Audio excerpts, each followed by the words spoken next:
avia ny fandaratra isika ho Jehova na dia takanjaka azy afotanareo dia ho fotsy tahaka ny rapanary na dia mankatrakataka tahaka isika azy dia tahaka ny volony fotsy Isaia voalohany andininy fahavarafolo raha mety ny fahitatsika isika dia matoky sy mary izy ka mamena fahitaratsika sy manatontsika ho afaka ny tsy famarinana rehetra Jona voalohany andininy fasivy Andriamanitra atsoiko Andriamanitra tokoiko ninina tsoko ny Andriamanitra tsy foiko faly iranadiny toy ny olona tsy tena ny solonoko ny fiaina tsy nizavany taraina ka izany Andriamanitra izany tsy ilaina koa rehefa tany zany hoe fitiavanao nambaniko tsoko zao tsy natsiko asiny akory fa fifiry moa reory to matimaty foana mijalijaly amatona to velombeloneny nilanjazioka tsy maitsekeny ka nikibo rambavoky dia zay moantoka stoky nefa kay tena diso aho fa ny misaraka matao dia ho faty sy arazo satria izy tsy arazo dia miarano ny vokitraina rehefa tonga ny maraina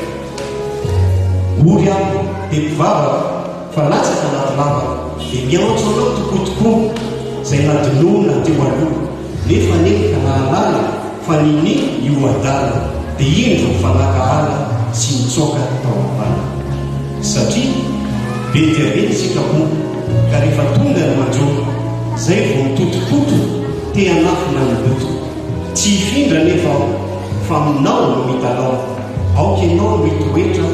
atompo tsy voafetra fantatro fa ianao ireriany no befitiavana tany menatra te hiafina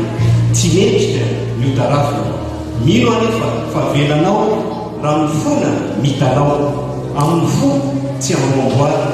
tapa-kevitra miarina Andriamanitra piara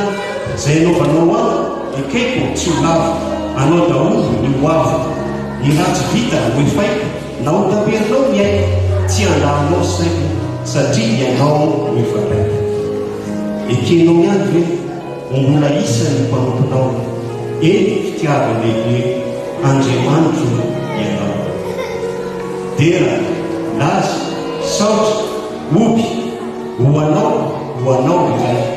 zay toetra ho atoby hanombo anao mandrakiray Jesosy io banjina ny tana kelyko fihina Jehova Andriamanitra